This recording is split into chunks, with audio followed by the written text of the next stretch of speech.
Saya harus mewawancara Bapak sebagai kepala sekolah untuk dapat saya bisa jadikan narasumber sebagai pemenuhan tugas saya. Pak Ubay, begini Pak, langsung saja Pak. Jadi kalau misalnya pada pelaksanaan pembelajaran di sekolah mengenai tugas Bapak sebagai Bapak kepala sekolah, tentunya Bapak sedikit banyak berkecimpung atau terlibat dalam sebuah kasus-kasus penyelesaian permasalahan di sekolah. Nah, kira-kira ada nggak Pak yang Bapak identifikasi kasus-kasus yang memang pernah Bapak alami bahwa itu adalah kasus yang bersifat dilematis gitu Pak, dilema, gitu Pak Ubay? Ya baik, terima kasih. Sebagai pemimpin di satuan pendidikan, khususnya di SMA Negeri 75 Jakarta, memang di sana warga sekolahnya banyak ya, ada guru, ada tenaga pendidikan, ada peserta didik. Nah oleh karena itu dalam rangka menjalankan tugasnya pengelolaan sekolah tentu ada masalah-masalah yang mewarnai di dalam kesehariannya.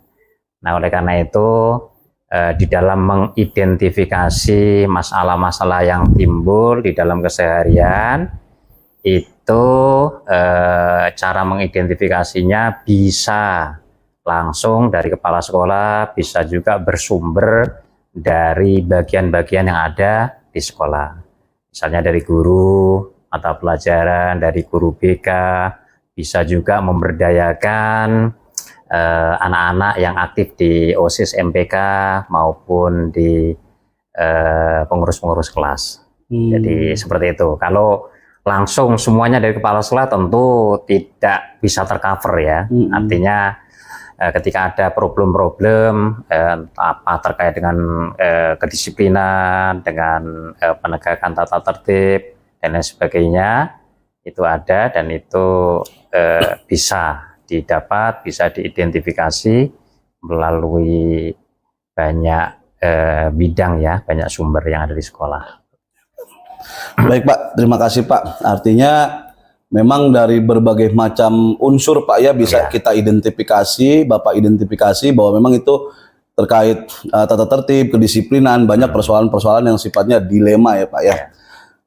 Selanjutnya gini Pak, selama ini bagaimana Bapak menjalankan pengambilan keputusan di sekolah Bapak, terutama untuk kasus-kasus di mana ada dua kepentingan yang sama-sama benar atau sama-sama mengandung nilai kebajikan. Jadi kasusnya dilemanya begitu Pak, sama-sama benar nih dua-duanya, itu gimana Pak kira-kira Pak? Ya baik, di sekolah itu yang penting kepala sekolah adalah bagaimana membangun budaya teamwork yang kuat, yang solid, yang kompeten, yang bertanggung jawab, berdedikasi. Nah ketika ada masalah di sekolah, cara penyelesaiannya seperti apa, ya kita bisa dengar misalnya dari sisi studi kasus barangkali ya. Kita libatkan semua pihak yang ada ya, mulai dari guru mata pelajaran, guru bimbingan konseling, wali kelas dan lain sebagainya. Termasuk juga kalau harus orang tua dihadirkan, begitu ya. Sekolah punya tata tertib, punya aturan, barangkali orang tua ataupun murid juga punya pandangan lain seperti apa, misalnya begitu. Nah, oleh karena itu cara penyelesaiannya sebagai kepala sekolah tetap harus melihat, mendengar dulu dari berbagai unsur yang ada. Sudut pandang guru seperti apa, sudut pandang wali kelas seperti apa, bimbingan konseling seperti apa, yang semuanya bermuara kepada aturan tertulisnya, begitu ya. Tata tertibnya seperti apa. Kemudian ketika dipadukan tata tertibnya seperti ini, aturannya seperti ini, tetapi masalahnya apa? Kok melakukan seperti ini?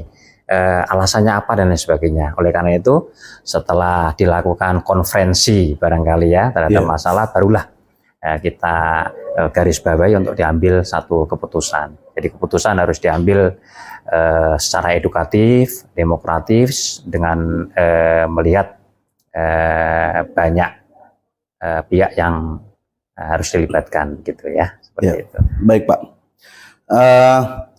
Kalau misalnya tadi Bapak bilang bahwa menjalankan pengambilan keputusan itu memang harus melibatkan banyak orang Pak ya, sehingga benar-benar persoalan itu bisa kita deteksi secara murni Pak ya. Oke Pak.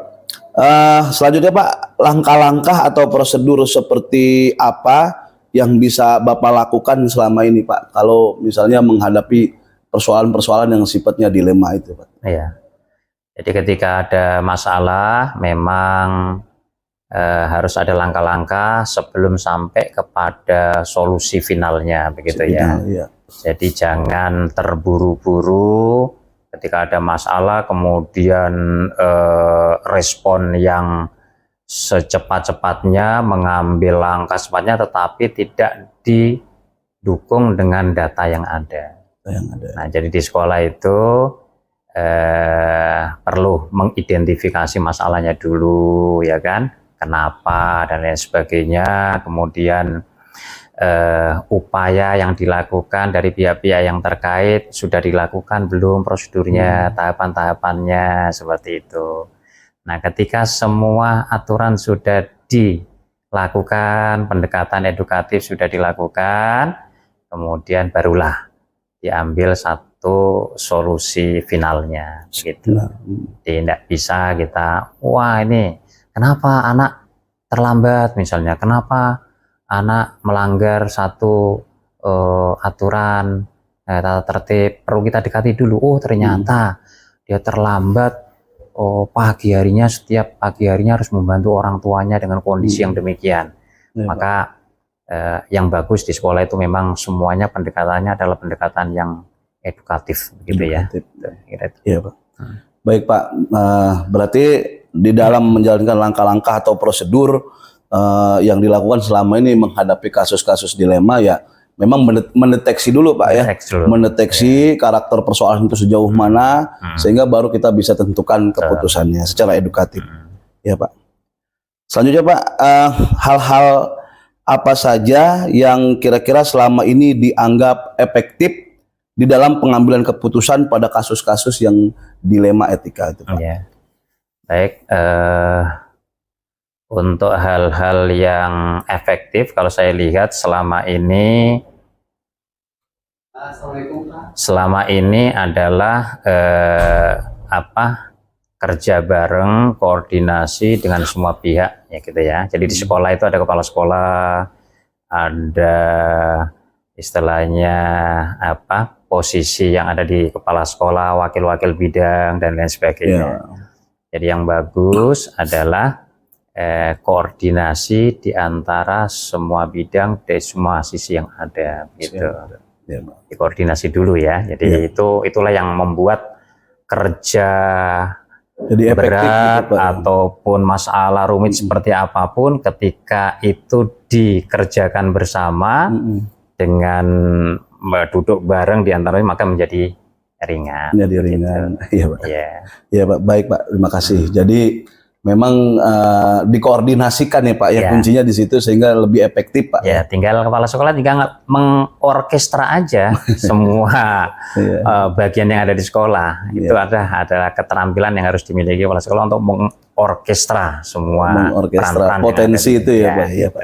Baik. Makasih Pak. Selanjutnya hal-hal apa saja Pak yang selama ini merupakan tantangan dalam pengambilan keputusan pada kasus-kasus dilema? Tantangannya Pak. Tantangannya kalau di SMA 75 Jakarta sejauh ini sih bisa dilihat barangkali dari sisi peran aktif orang tua, gitu ya. Sekolah punya misi sedemikian sangat mulia, sangat bagus. Nah, dengan latar belakang peserta didik dari keluarga yang warna-warni seperti itu memang berat. Nah, oleh karena itu sekolah memang membuat program pertemuan dengan orang tua secara periodik dalam rangka kembali menggugah peran serta orang tua. Ketika peran serta orang tua muncul ada, maka insya Allah akan menjadi baik. Tetapi kalau itu belum maksimal akan menjadi problem juga bagi sekolah. Iya. Jadi masalahnya adalah kurang supportnya orang tua, gitu ya, artinya. Walaupun tidak semuanya ya, tetapi banyak artinya yang perlu ditingkatkan support orang tua terhadap misi yang sudah dilakukan oleh sekolah sebenarnya. Iya Pak, baik Pak. Jadi artinya memang semua potensi termasuk orang tua siswa juga harusnya bisa secara umum gitu Pak ya, Betul. bisa juga berkontribusi dalam pelaksanaan. Kalau dana kan sebenarnya kalau di DKI sudah nggak masalah ya. Sekarang tinggal peran orang tua perhatian untuk bisa mendukung program sekolah itu aja. Mendukung program sekolah, ya Pak. Baik, baik Pak.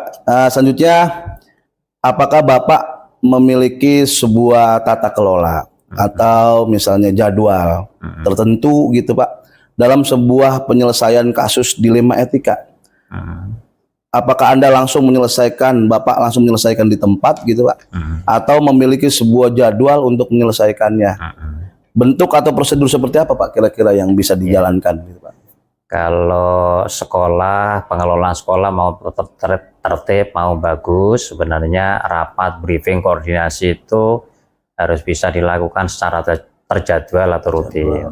Tapi khusus terkait dengan stressing masalah, problem yang ada, saya kira penyelesaiannya ya tidak dilakukan secara ini, tapi ketika ada aja, ya kita kan berharap tidak ada masalah, tapi ketika ada, ya diselesaikan dengan prosedur-prosedur itu tadi, identifikasi dulu masalahnya apa, kemudian penyebab-penyebabnya dan lain sebagainya, baru setelah matang data yang ada, dikomunikasikan dengan baik, barulah diambil keputusan secara final.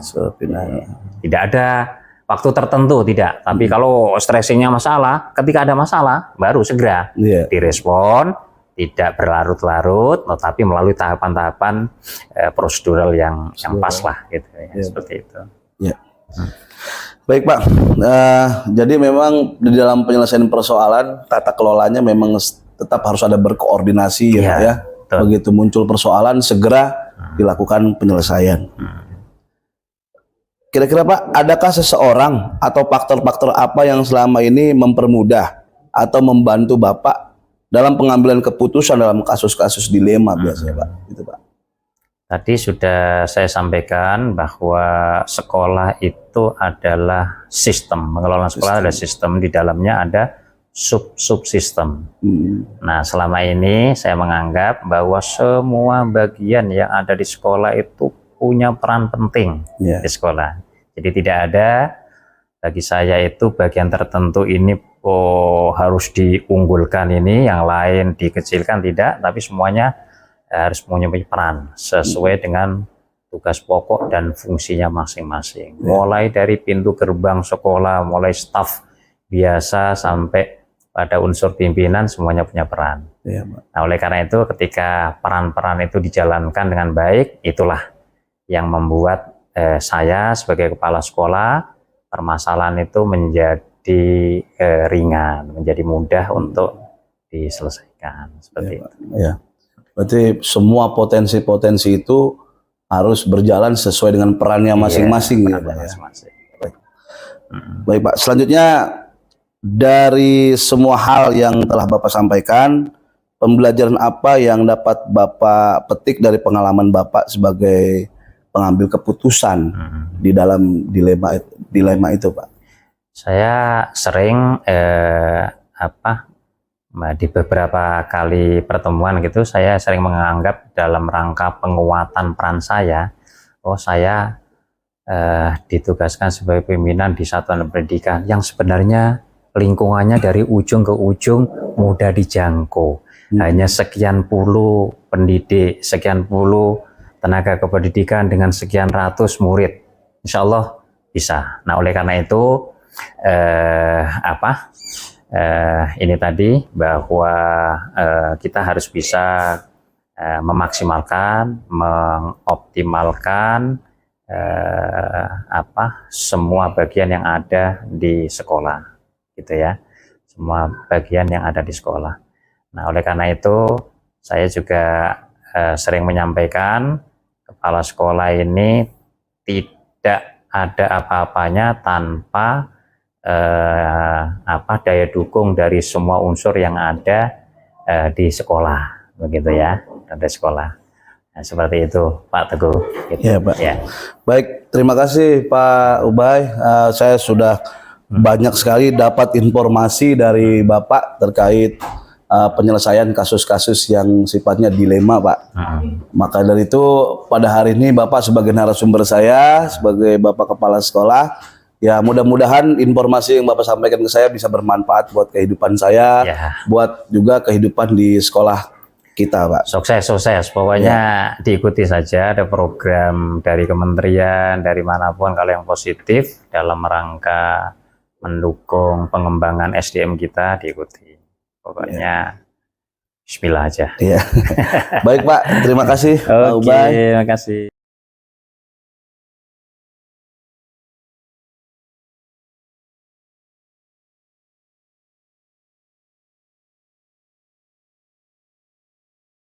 Assalamualaikum Bu Tintin. Waalaikumsalam. Selamat pagi Bu. Pagi. Gimana keadaan Ibu Bu? Alhamdulillah. Sehat Bu ya. Kenapa Alhamdulillah. sehat? Sehat Bu.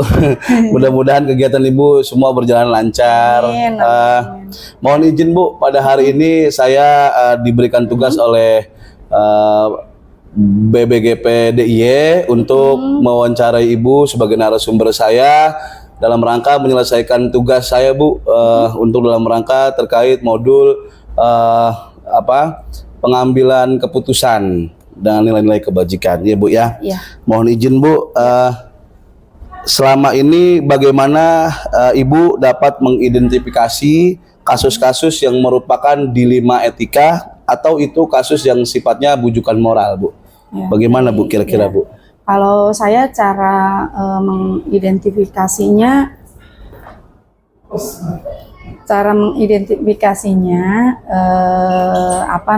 kalau saya sih lihat di lapangan, Iya, gitu Bu. dulu ya, melihat. Jadi enggak hanya berdasarkan istilahnya, artinya saya harus by data. Gitu By loh. data, By iya, data, saya punya catatan tersendiri terkait dengan apa saja yang ini kemudian dilihat di lapangan memang seperti apa gitu ya.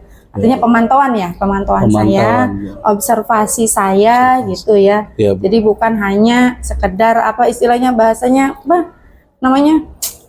pengaduan atau dan lain sebagainya. Aduan sepihak atau gimana aduan gitu sepihak. ya. Tapi saya memang by data yang memang saya catat gitu. Iya, Ini ada ini, ada kasus ini, ada ini kan gitu ya. Iya Bu. Itu seperti itu cara mengidentifikasinya. Gitu, Ya Bu, baik.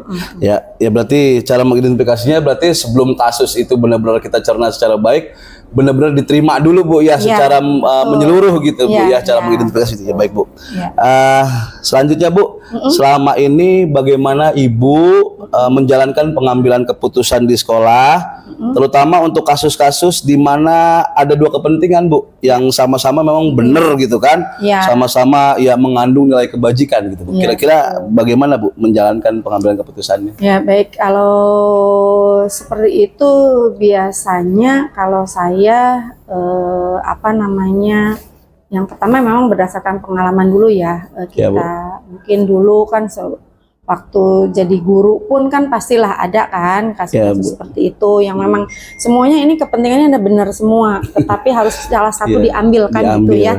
Harus salah satu diambil. Nah itu kemudian nanti saya melakukan diskusi dengan tim manajemen atau misalnya kalau misalnya terkait dengan siswa dan lain sebagainya dengan manajemen dulu, kemudian dengan bapak ibu guru kan gitu ya. Nah baru kita bisa memutuskan. Jadi artinya tidak hanya semata-mata memang dari saya sendiri gitu ya, tetapi itu hasil diskus dengan teman-teman di tim manajemen gitu ya. Berarti menjalankannya itu tetap harus dari tahapan berkoordinasi dulu dengan teman-teman di manajemen ya Bu ya, dari semua pihak. Baik Bu, terima kasih. Selanjutnya Bu, langkah-langkah atau prosedur seperti apa Bu yang bisa Ibu lakukan selama ini gitu Bu?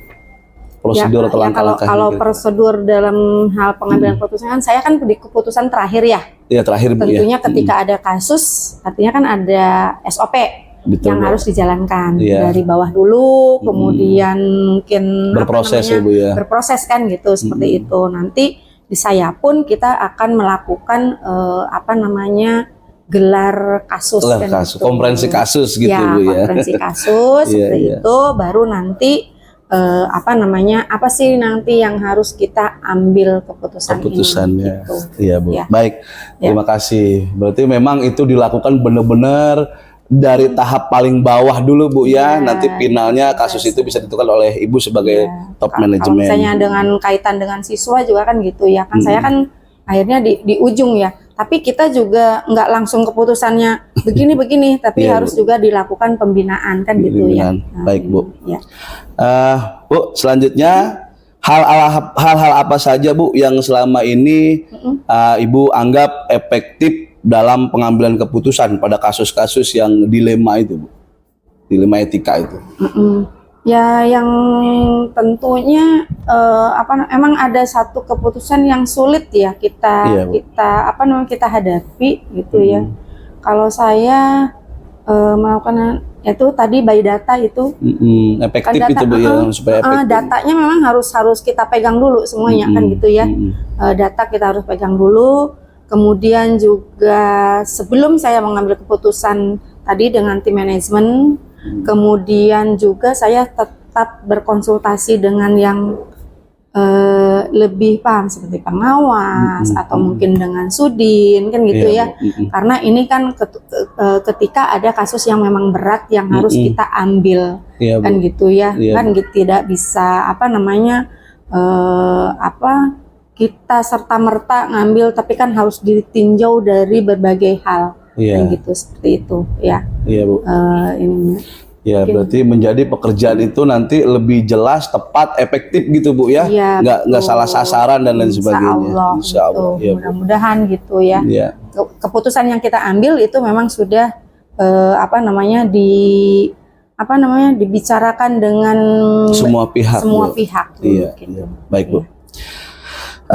Selanjutnya Bu, hal-hal apa saja Bu yang selama ini merupakan ya tantangan gitu Bu dalam pengambilan keputusan yang pada kasus-kasus dilema itu Bu? Tantangannya seperti apa? Ya banyak sih di ini ya kasus kesiswaan sih yang Tantangannya lebih banyak di bidang kesiswaan ya Bu ya. kesiswaan, iya. Karena kan memang saat ini gimana ya anak-anak itu ya terutama itu kan di satu sisi anak ini harus tetap sekolah kan gitu ya. Iya Bu. Di satu sisi gimana nih contohnya misalnya yang nggak masuk kan kayak begitu Iya, kan iya, gitu ya. iya, Bu. Sementara kan kita merujuknya kan ke visi misinya Dinas Pendidikan Dinas bahwa Pendidikan. pendidikan di Jakarta itu adalah tuntas berkualitas kan gitu ya. Betul, Bu. Maka itu kan harus hati-hati sekali kita dalam pengambilan keputusannya. Betul, dijaga Kan benar gitu. dijaga benar nih. Anak ini kan harus jangan sampai putus sekolah. Putus sekolah. Bagaimana anak ini tetap sekolah tapi juga itu tadi dengan absennya yang banyak misalnya gitu. Itu agak-agak ini juga kan Tantangan tersendiri gitu tantangan ya. tersendiri gitu ya. Sementara misalnya wali kelas udah nyerah kan gitu ya. Iya, Bu. BK udah nyerah, kesiswaan udah nyerah Udah kan nyerah, yang seperti iya, itu kan iya, gitu iya. ya. Seperti yang barusan tadi pagi saja saya alami seperti itu. Tapi kan kita harus ambil win-win solution yang Win-win memang sekolah juga ini, anak juga tidak dirugikan kan Betul, gitu Bu. ya. Seperti itu. Iya. Baik Bu, memang itu ya Bu ya tantangannya dari Iya. kesiswaan, dari anak-anak memang belajarnya itu ada aja kendalanya Iya, gitu ya iya, Bu ya. betul, itu. Baik Bu, makasih. Selanjutnya Bu, apakah Ibu memiliki sebuah tata kelola gitu ya atau jadwal tertentu dalam sebuah penyelesaian kasus dilema? Jadi apakah Ibu langsung menyelesaikan di tempat gitu atau memiliki sebuah jadwal untuk menyelesaikan bentuk atau prosedurnya seperti apa Bu? Apa bagaimana? Seperti apa? Ya, enggak kan tentunya tadi ya sesuai dengan SOP yang ada SOP, yang sudah iya, Bu. kita buat. ada berjenjang kan gitu ya. Iya. Saya itu kan di ujungnya kan Iya. gitu ya. Tapi kan dalam satu waktu ya memang ada apa namanya, ada ketentuannya sesuai dengan SOP yang ada. Yang ada. Iya. Iya, Bu. Jadi tahapannya memang benar-benar dilakukan dari bawah, Bu ya. Iya, betul. Betul. Adakah seseorang, Bu, atau faktor-faktor apa yang selama ini mempermudah atau membantu Ibu dalam pengambilan keputusan dalam kasus-kasus yang sifatnya dilema itu? Ya ada, tentunya. Misalnya satunya adalah tim manajemen. Tim manajemen. Kemudian Bapak Ibu guru kan harus solid juga kan ini kan gitu Iya, ya. Bu. Nggak bisa saya sendirian gitu. Tentunya harus semua pihak kan Semua gitu yang pihak, iya. bergerak gitu Yang ya. bergerak. Nggak harus saya semua kan gitu. Karena kan ada tim yang solid ya, tentunya semua akan terpecahkan masalah-masalah yang ada di sekolah gitu. Iya, Bu. Mungkin itu. Jadi memang harus ada tim gitu ya, Bu ya, dilakukan secara prosedur, nggak bisa Iya. langsung di tempat Iya, gitu, Bu ya. enggak.